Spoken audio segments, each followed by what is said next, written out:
comment in, because that's fine. That's the end of the day what you need. That's up to the Rabobank in this case. We do it in other apps, and they didn't want that feature yet. But they are going to will that feature somewhere in time. I'm sure. What they can do now is just sharing an article on the social media, of course. But the other way around, asking for feedback, and I can give you an example of another app where you do that to get more feedback loop on social media, etc. But it's not a one-way street, of course. So it's not only pushing content to yes. mobile devices, but it's also, you know, getting engagement and getting comments back, and getting people really active and reacting to whatever you want. Right. But it's in the end, it's up to our clients to say if they want that. So not everybody wants that. Yeah, many clients are still publishers. Yeah, and the other thing is, of course, for them it's a learning process. So, of course, we're exploring new boundaries for them.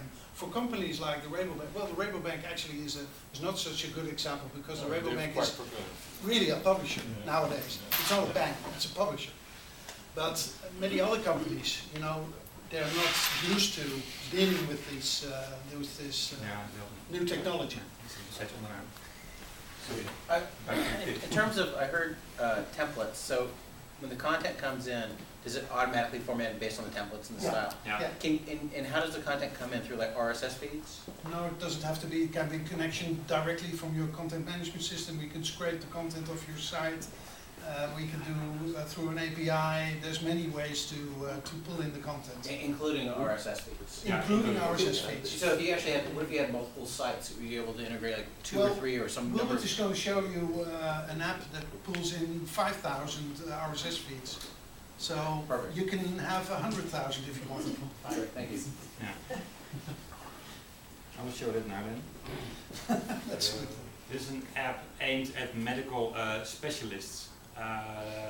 There are 4,000 to 5,000 scientific sources around there on specific medical subjects, and we've created an app where they can give their profile, so what kind of doctor are you, and you get only articles on that subject based on those 4,000 sources. So now it's still empty, so I open the app, and there are no specialties selected.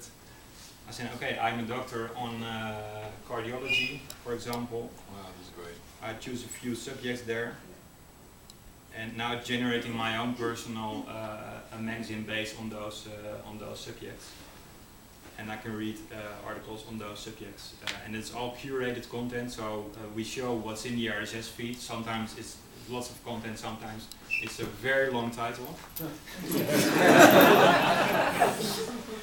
But this is on a doctor can have subscription in this way. Yeah. Is that what I see? Is No, that so much? the business model of this is actually big on advertisement, Okay. from pharmaceuticals. Yeah. So the app is for free for doctors. You have to log in as a registered doctor. So you're the app. Yeah. Yeah. Okay. Yeah. And there are targeted advertisements on specific subjects, and it's Smart. Well, this one is downloadable by the public, right? Yeah. Well, it depends in what region you are. For instance, in the Netherlands, it's not permitted to. You only can access it if you are a registered doctor. In other countries, there are other rules. So it depends on what country you are. Yeah. How can you select on the internet which country you're in? No, we automatically recognize in what country you are. No, we also use it, Based on the location at of the the end device. it's a legal thing. You say, okay, I'm really a doctor and I go, etc. I used the demo app and I had to select several medical specialties. It's as far as I'll go, but it was Okay. And this app has some social features. You can rate an article. You say, okay, this is an article which really sucks.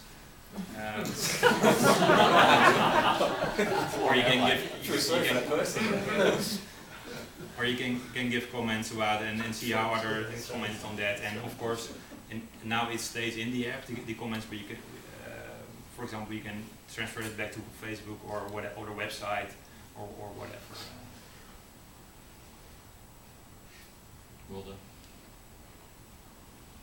One last one I want to show you.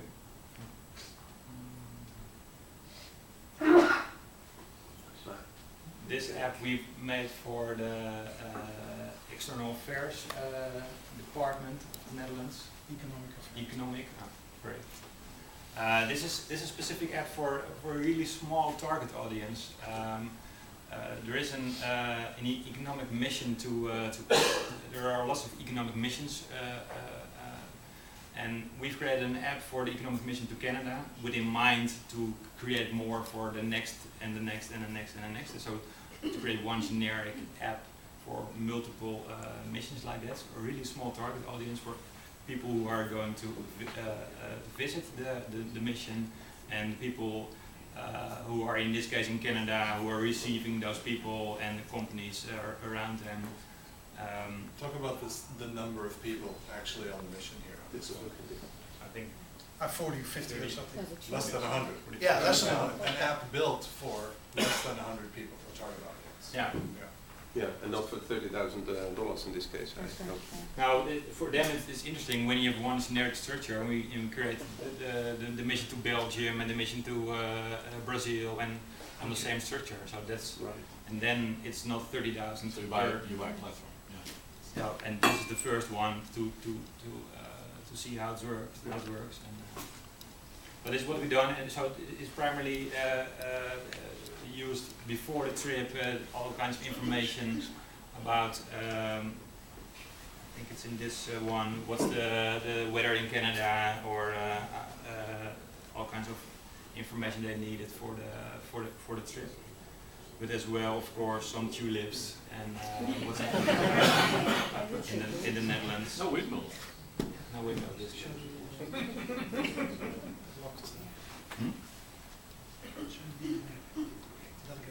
Oh yeah. And this, because this is going to be in the public app store, there is one channel which is locked because it gives some specific information which is only for the visitors of this app, so they can unlock it. They get a code from the organization. Now everybody knows it. And they can log in. Fast reader, yes. Yeah. And this case is their schedule when they're in Canada, and they can click on an item and see where it is and get some information about it. They have to type the content here, I see. We're still filling up this app with content. So the app is actually finished, but it's connected to a content management system, of course, where they can constantly add content. They're still working on that. Yeah. Where's dinner? Where's lunch? Which company are we visiting? What's their URL? What's their business? For example, all the companies are there, which are going on a trip, or what they are visiting, for example.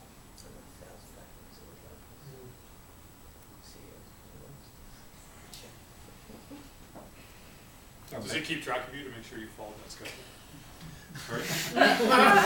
Well, I mean, the Yeah, then you get GPS, an alert, yeah. a little bit to the left. no, I just think you're reporting back to your boss. If you don't check in at the event on Foursquare, then it gives an alert. Yeah, on time. The taser on the So that's for the demo. How Keynote is now coming back.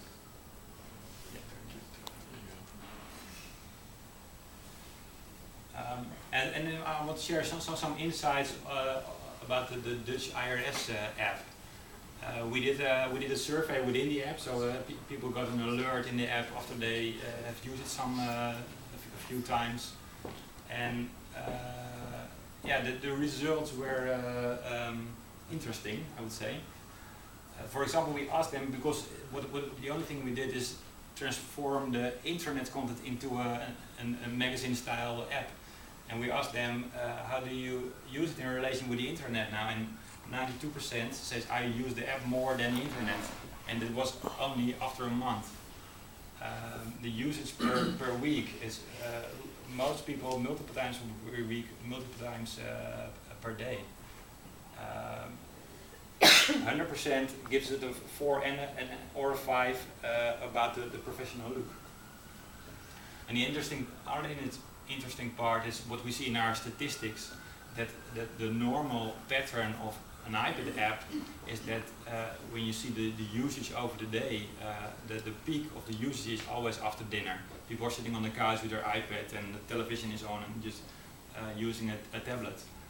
In this case, because it's an employee app, there is a whole different pattern. They're browsing through the intranet when they're having breakfast, before they go to work. So they already are up to date about the latest and greatest on the IRS. And how much percentage of the people were using it?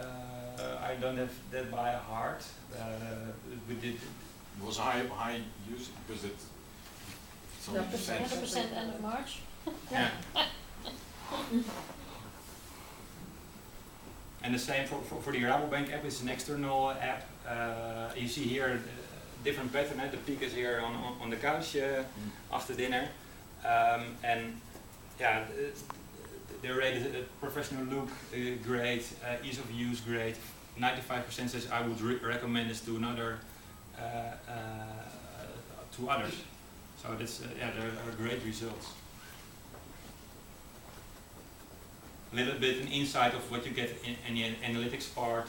We track everything now. You're probably a little bit familiar with Google Analytics, like analytics. But we also track, for example, how's the flow through the app from the index page to an overview page to an article, how many is shared, how many exits to external websites, etc. So we track everything, and we use this information as well for the recommended content engine to feed you with interesting articles. But the application of the functionality really is only limited by imagination. Not to make an unintended pun here, but you know, if you find more people looking at a certain product, say you put your product catalog on here, you can kind of see what are they looking at, what are they studying, which links are they clicking on. I think the analytics, if you're a publisher, and I'll look at you again, Matt, if your site's getting 10 visitors a month or 10 million visitors a month, does that impact your life? Everyone wants more analytics. You can't get enough data, but it's the question of, generally speaking, do they understand what you're telling them also?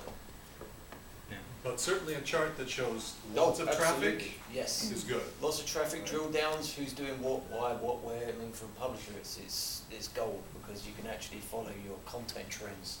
And arguably, internal communications, if there's a new tagline and nobody's read the new tagline and the sales team is still talking about something old, we need to do something else, right? Or HR, there's a, you know, your FCPA needs to be updated, or once a year there's new training or something's added to it. You do business internationally as a publicly traded company and your Foreign Corrupt Practices Act training is not up to date. No one's hitting the site, no one's checking in there. That's a problem, but you can track it here. Right now you use a portal to track it or email, but just as one of the stakeholder groups that can plug in here for a company, this is one of the things which you can do. So it's really just, you have to just start using your imagination of what to track. One of the most interesting things about this approach as well, I've been an online publisher for, 6 years. We use several methods of tracking data and none of them correlate. When you're using an external app, literally you get numbers from one place naming nothing, so you end up picking and choosing from Google Analytics or from one tool or another. To have one place where you can call an egg an egg, some cheese, the same thing, and actually match apples to apples. That's a big deal to a lot of my clients.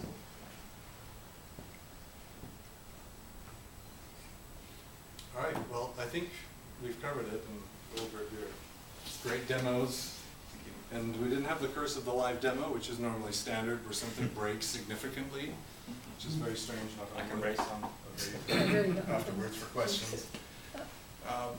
The focus is not on Imagine, and it's not on the app, although we put the logo on here. Really, it's your brand, your story, your stories, your narrative that you build, your stakeholders, how you communicate with them, how you slice and dice them, how you address them, and how you tell them the story that makes them like you better, that make them come to San Francisco and start a business here from Holland, for example, or open an office, or what have you. And you break your own news first, and it's relevant because you control the content, and above all, it's engaging. to the public internet for information where that's appropriate, to internal sandbox-based, or not at all, depending on security protocols. But really, you know, the tagline is imagine your stories, and let's go tell them. Thanks for your time and attention.